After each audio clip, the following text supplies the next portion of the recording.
Bienvenidos a la serie Hacer familia, el matrimonio. Hoy vamos a ver el capítulo de la castidad y el matrimonio, una vocación. Entre otros temas que vamos a tratar van a estar los siguientes. Primero, ya estés llamado al matrimonio, al sacerdocio o a la vida religiosa, vivir la castidad te está preparando para tu vocación, amando hasta cuando no es fácil o no nos sentimos con ganas. 2. La Madre Teresa de Calcuta decía: la pureza es fruto de la oración. Juan Pablo II decía: castidad es la disposición de amar y apoyar a una persona en toda situación. La Iglesia Católica dice que el sexo es tan bueno y estupendo que sacarlo del matrimonio es degradarlo y no darle el aspecto total e incondicional que se merece. Por último, si hemos cometido errores en el pasado, vayamos a la confesión y abrámonos al poder de curación y piedad de Dios y comencemos nuevamente a vivir la castidad. Sin más, pasemos al coloquio. No se vayan, ahora regresamos.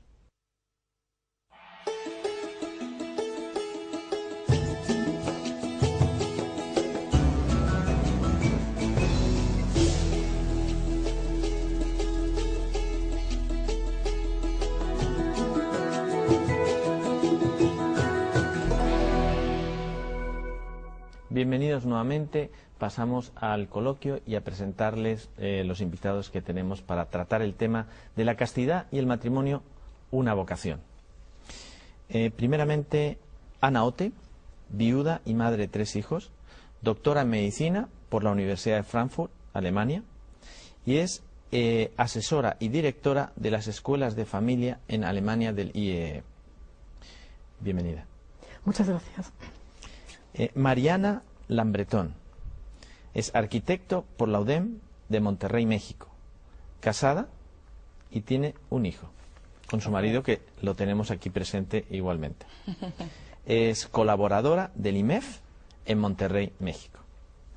Bienvenida. Gracias. Y Alberto Domene está casado con Mariana, tienen un hijo, es comunicólogo por la UDEM de Monterrey, México, y es igualmente colaborador del IMEF Monterrey, México. Bienvenido, Alberto. Muchas gracias por tenernos acá. Muy bien, pues empezamos con las preguntas. Ana, ¿por qué podemos hablar de vocación al matrimonio? Posiblemente esta pregunta es un poquitín sorprendente, porque cuando pensamos en vocación, normalmente la gente lo asocia con vocación a un estado religioso, a un sacerdocio o vida de monje, de clausura, lo que sea. Pero es cierto que para matrimonio también se necesita una vocación. Hay un libro de Pedro Jesús Lasante, que ha sacado el año 2004, que se llama, el título es Vocacionados al amor, que todo el libro trata de asuntos matrimoniales. Entonces vemos que con la vocación implica amor. Amor implica entrega y implica una llamada. El amor hacia los cónyuges, hacia los hijos, hacia los abuelos, parientes, toda la familia, implica también un amor a Dios. Luego, no hay amor sin entrega, que para los religiosos significa entrega a Dios, y en el matrimonio se entrega a la otra persona y luego a los hijos y todas las personas implicadas en un matrimonio. Y la llamada de la vocación para los religiosos es una llamada específica, y para el matrimonio también. Llama la atención, es sorprendente que los religiosos para su estado se preparan durante muchísimo tiempo. Hay un noviciado que podría ser equivalente al noviazgo en los que se van a casar. Se preparan muchísimo, reciben muchísima formación. Sin embargo, los jóvenes que se van a casar se preocupan más por la preparación material de cómo va a ser la boda, la fiesta, los trajes y tener un hogar, y no se preocupan para nada para el estado de matrimonio, de educación de los hijos. Empiezan a lo mejor con la preparación más espiritual o antropológica con los cursos prematrimoniales, que a lo mejor duran una semana. Entonces, esto es demasiado poco. La preparación para el matrimonio debería empezar en la infancia, porque es educarlos en todas las virtudes que luego se necesita para toda la convivencia, y es educarse y prepararse para el amor. Es como todas las cosas. Muchas veces cuando en nuestras escuelas de familia vienen padres preocupados porque su hija o su hijo de 15, 16 años no les habla, y vienen, ¿qué le puedo hacer? Muchas le decimos, tarde. Tenías que haber empezado cuando tenía 4, 3 años. Cuando llegabas a casa y tú le contabas tus cosas a tu hijo pequeño. Y tu hijo pequeño se acostumbrara a estar en ese tipo de diálogo. En el tema del matrimonio, la preparación del matrimonio es igual. O sea, tú no puedes pretender prepararte al matrimonio cuando te vas a casar. Tienes que haber tenido anteriormente en tu familia, cuando eres niño, el ejemplo de tus padres. Cuando eres joven, las cosas que estás estudiando, que te estás formando, la relación con tu posible mujer o marido, ese noviazgo tan importante, ¿de acuerdo? De saber perfectamente seleccionar con quién te vas a casar. Yo a mis hijas les digo, piensa que el marido con el que te cases será el que le dé un beso a tus hijos antes de dormir. Y piensa que si a ti te pasará algo, Dios no lo quiera, el que se va a quedar con tus hijos, ese señor con el que te estás casando. O sea, que piensa muy bien con quién te vas a casar. ¿Bien? Muy bien. Mariana, ¿por qué existe tanto miedo a tener hijos? Bueno, creo que hay dos partes. Lamentablemente vemos muy común la parte egoísta, la parte del miedo a tener hijos de me va a quitar mi tiempo, me va a quitar mi espacio, me va a quitar mis horas de trabajo, me va a quitar mis horas de dormir. Todavía no creo que estemos listos porque aún somos jóvenes, o yo ya estudié toda una carrera y ahora pues tengo que trabajar, tengo que hacer mis cosas. Y pues realmente no nos estamos dando cuenta que todo eso va a terminar afectando nuestro matrimonio, lo va a desestabilizar. Y por el otro lado están la otra parte que creo que es más responsable, que es, bueno, aún no queremos estar listos porque nuestra economía o la salud de él o mi salud, o queremos crecer un poco más en lo que es nuestro matrimonio, el amor, para nosotros estar realmente preparados para poderle dar ese ejemplo, esa vida, ese amor, esa fe, todo eso que tenemos nosotros a nuestros hijos, que yo creo que con eso sí está un poco más permitido el distanciar, el tener hijos, y va más pegado a lo que es la planeación familiar. Eso que has comentado es muy importante, porque al final del día, y nosotros como católicos, tenemos que confiar en Dios. Exacto. Entregarnos a Dios. Basar la decisión que vayamos a tomar en la oración. Claro. Tal vez buscar algún tipo de dirección espiritual, y sobre todo pensando en la entrega. En la entrega, y tener como foco Jesús en la cruz. Ana comenta algo muy importante, que si nos ponemos a pensar en todo lo material, todavía no tengo una casa suficientemente grande, todavía no tengo tanto dinero, todavía empezamos a atar todo ese tipo de cosas materiales, no vamos a terminar nunca realmente, nunca estamos satisfechos. Exacto. Con las cosas materiales. Exacto, perfecto. Ana, ¿qué es el significado de la sexualidad humana? Pues citaría en primer lugar una idea que he encontrado en un libro del actual Papa Benedicto XVI, cuando era cardenal Ratzinger. En su libro Dios y el mundo dice que todo lo relacionado con el matrimonio y la sexualidad tiene algo sagrado. Luego encontré también una palabra del cardenal Trujillo, que pertenecía a la Academia Pontificia de la Familia en Roma, el ya fallecido, que dice que la sexualidad es un misterio. Sabemos que lo eleva a un nivel muy alto ambas personas. Sin embargo, en la sociedad tenemos varios conceptos. Está el concepto hedonista permisivo, todo está permitido en la sexualidad.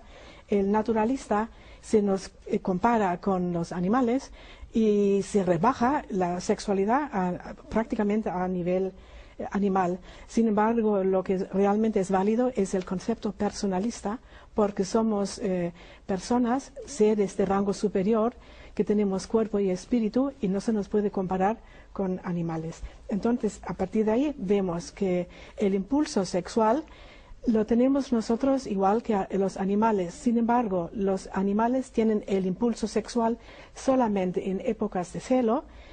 Este impulso es irrefrenable, no pueden dominarlo y solamente está ahí para reproducirse y mantener la especie. Sin embargo, en el ser humano tiene muchísima más trascendencia el acto sexual en el matrimonio. Me gusta mucho decir acto sexual en el matrimonio, que es donde toca estar, no fuera del matrimonio. Es entrega mutua de dos personas que se aman, donación total. La palabra total es muy importante porque no hay que restar nada al acto natural de la sexualidad, que cuando se vive hay que vivirlo plenamente, y es expresión de amor entre dos personas. Y también a veces digo, como consuelo para el matrimonio, es un acto de reconciliación cuando ha habido discordia en el matrimonio. Y cuando este acto de amor tiene lugar en días de fertilidad de la mujer, es posible la transmisión de la vida. Y entonces lo primero que he dicho, todo lo de entrega, donación, expresión de amor, es la parte, es el sentido unitivo del acto sexual, y la transmisión de la vida es el sentido procreativo. Y ambos conceptos no se debe separar, ni manipular, ni distorsionar. Entonces, podríamos decir, no se debe, que eso es lo que dice la Iglesia, cuando no se debe.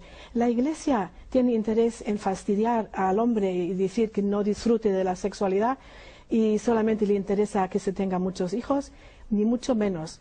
No conozco otra persona que haya hablado tantísimo de la grandeza del amor humano y de la sexualidad como nuestro Juan Pablo II. Y entonces lo que hace la Iglesia cuando a veces dice que no, alguna cosa es proteger al hombre. Y en no prohíbe, sino protege el acto conyugal a través del cual va a salir un nuevo ser humano. Qué importante, y aprovechando dos comentarios que has hecho, yo diría, primero, leamos a nuestros padres, leamos a los papas, leamos a Juan Pablo II, leamos a Benito XVI. Hay tanta riqueza, tanta intelectualidad en nuestra Iglesia que no conocemos. Tengamos esa curiosidad sana, porque han tocado todos los temas y de un nivel intelectual sumamente, voy a decir, adecuado, y que cubre todos los aspectos. Otra cosa que quería hacer hincapié es en el empeño que ponen los enemigos de la Iglesia, los enemigos de Dios, en bajar al ser humano, en traerlo de arriba hacia abajo a un nivel total y absolutamente animal, porque exteniéndolo abajo es cuando lo pueden utilizar y manipular. El cristianismo es todo lo contrario, lo eleva, porque el ser humano, al final, por su propia naturaleza, tiene las características que tiene. Entonces, a mí me gusta mucho mencionar que, por ejemplo, el ser humano es el único ser vivo que sabe que se va a morir. No hay otro.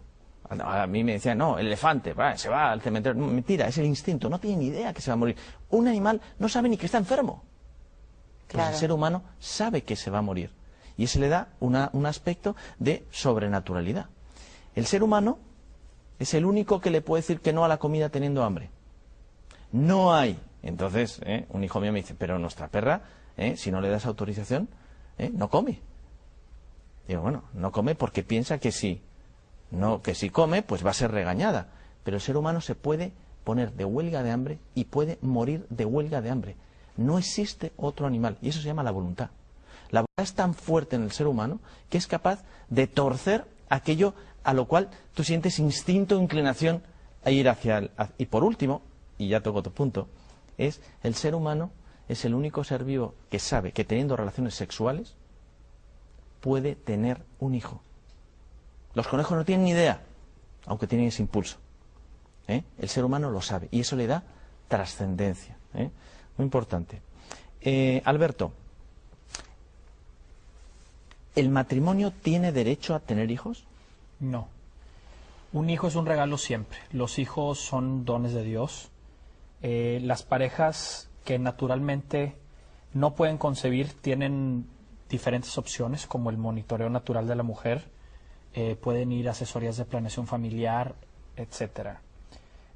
No existen las opciones artificiales como in vitro, digo más bien, por supuesto que existen, no son válidas las opciones como in vitro. Por su aspecto principalmente de abortivo, ¿no? Exactamente. Claro. Ana, tú eres una experta en todo este campo.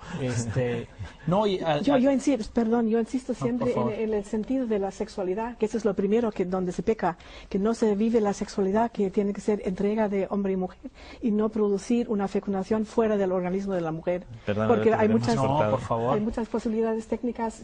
Ahora, yo siempre insisto en que las técnicas pueden mejorar. No nos debemos quedar en asuntos técnicos.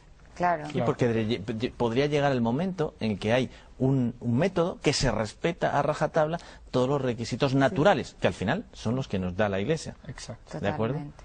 Si quieres continuar. Y bueno, pues los hijos son un regalo y no se justifican. Si después de intentar estos métodos naturales de monitoreo que mencioné no se puede concebir, siempre se puede recurrir a la adopción o a una maternidad espiritual. Muy bien, fenomenal. De hecho, el matrimonio, y es importante señalarlo, es una vocación. Claro. Es una vocación en sí misma que además realza el papel de la mujer y del marido. Tú no necesitas tener hijos para realizarte, porque el ser padre o madre tiene dos vertientes en el ser humano, como hemos visto anteriormente, que somos espirituales, sobrenaturales, que tenemos voluntad, razón, libertad. La educación tiene la parte material, que hasta un conejo lo tiene, que hasta un perro lo tiene, pero tiene la parte de la paternidad, de la maternidad espiritual. Y ahí el campo es enorme. De alguna manera, todos los cristianos estamos llamados a ser padres y madres, independiente de que estemos casados o no. Claro. La vertiente espiritual. Entonces, el matrimonio es más una vocación que, aunque tengas o no tengas hijos, ya te llena.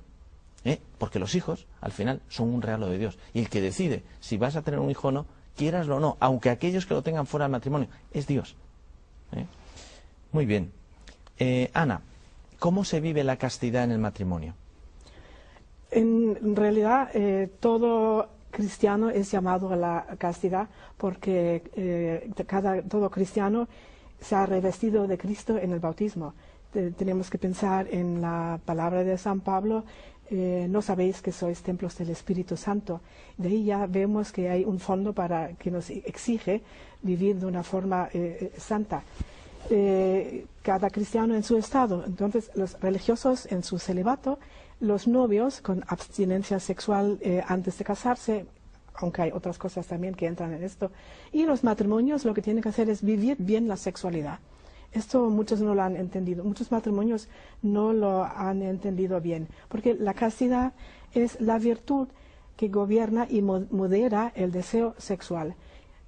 Ahora para que se entienda mejor, mencionar algunas cosas como no se vive bien la castidad, que la gente a veces cree que en el matrimonio está todo permitido. Ya que estamos casados, pornografía suena muy fuerte, pero tragarse todas las peliculitas donde se ve cosas indecentes, pues no se debe ver tampoco, aunque uno esté La pornografía casado. tiene dos aspectos. El daño que te hace a ti mismo, porque estás humillando a tu marido o a tu mujer, pero además el abuso que se hace de las personas que salen en ese tipo de producto. Porque en tanto en cuanto tú lo usas y lo compras, se seguirá abusando de esas personas. Entonces tú estás cooperando indirectamente al abuso y la explotación de personas terceras. O sea, tiene dos aspectos.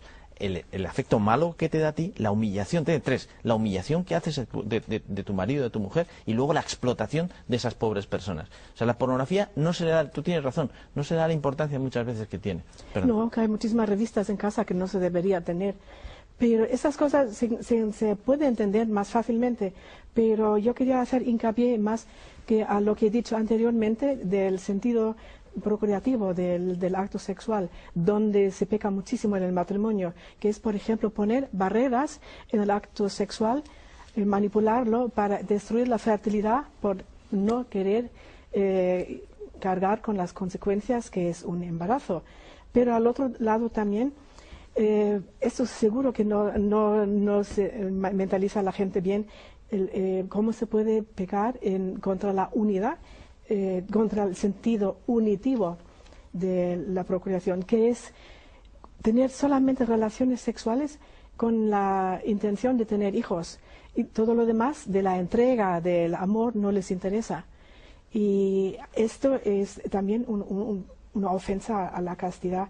Y donde pecan muchas mujeres, la falta de entrega hacia el matrimonio, que hay un concepto en teología moral que no me gusta mucho, pero es lo mínimo que se puede exigir cuando hablan de débito conyugal. Este acto, que es un acto para poder expresar el amor en el matrimonio, debe estar muy por encima de un débito. Pero al final hay que decirle, si tú ni siquiera le das lo más mínimo a tu marido, pecas en este sentido. Es importante y dejar claro también con respecto a la castidad. A mí me gusta decir, la castidad no tiene nada que ver con no tener relaciones sexuales, no tiene nada que ver con la virginidad o con la pureza. Bueno, con la pureza sí, pero no con la virginidad. La castidad es tener relaciones sexuales, con ese respecto, cuando las tienes que tener. O sea, antes de casarte no las tienes que tener, después de casarte se vive la castidad teniendo relaciones sexuales con tu mujer o con tu marido. Eso es importante. Luego otro punto que es, a veces cuando doy conferencias o estoy en charlas, pregunto, ¿vosotros sabéis la diferencia entre un homosexual que vive la castidad y un heterosexual que vive la castidad? A veces la gente se me queda así como, bueno, ¿por dónde se va a salir este? Bueno, pues al final la diferencia es ninguna. Un homosexual que vive la castidad no se diferencia en nada a un heterosexual que tiene una inclinación a no serle fiel a su mujer y salir detrás de todas las faldas que encuentra, pero que vive la castidad. Y utilizando su voluntad, no actúa en ese instinto. De esa manera igual con el homosexual. Alberto, ¿por qué es una ofensa a Dios usar métodos anticonceptivos? Los actos conyugales, por querer de Dios, es el modo de expresar el amor de los esposos y es la forma de transmitir la vida. Es antinatural separar estos propios del acto conyugal. Y al usar los métodos anticonceptivos se está desvirtuando el mismo acto. Por eso es tan ilícito buscar la unión de los esposos suprimiendo la fertilidad. ¿Cómo lograr la fertilidad de manera artificial? Es prácticamente lo mismo que había mencionado antes. Esto hace que se evite esa unión de los esposos y de hecho desconozco una estadística, pero se me hace que tú sí la conoces de los esposos. De la que estábamos hablando el otro día. Pues yo te digo, estábamos hablando del tema de la tasa de divorcios que existía entre matrimonios que utilizaban métodos anticonceptivos y matrimonios que no lo utilizaban. Los matrimonios, los nuevos matrimonios que utilizan métodos anticonceptivos tienen una tasa de divorcio del 50%, entre el 40 y el 50%. Bien, aquellos matrimonios de primeros matrimonios, que no utilizan métodos anticonceptivos, la tasa de divorcio es del 5%.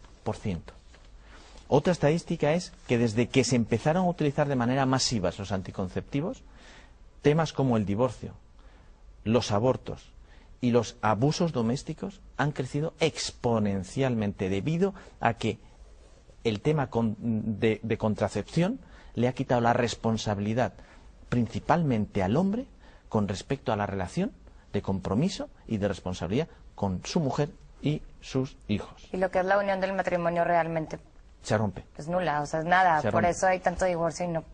Exactamente. Ya antes de que os pida que hagáis cada uno un comentario de cierre, una recomendación a los que nos están viendo en la televisión, Ana, te pediría que me comentaras ¿qué es la paternidad responsable? Tienes un minuto más o menos. En realidad es vivir la sexualidad con todas sus consecuencias naturales con responsabilidad.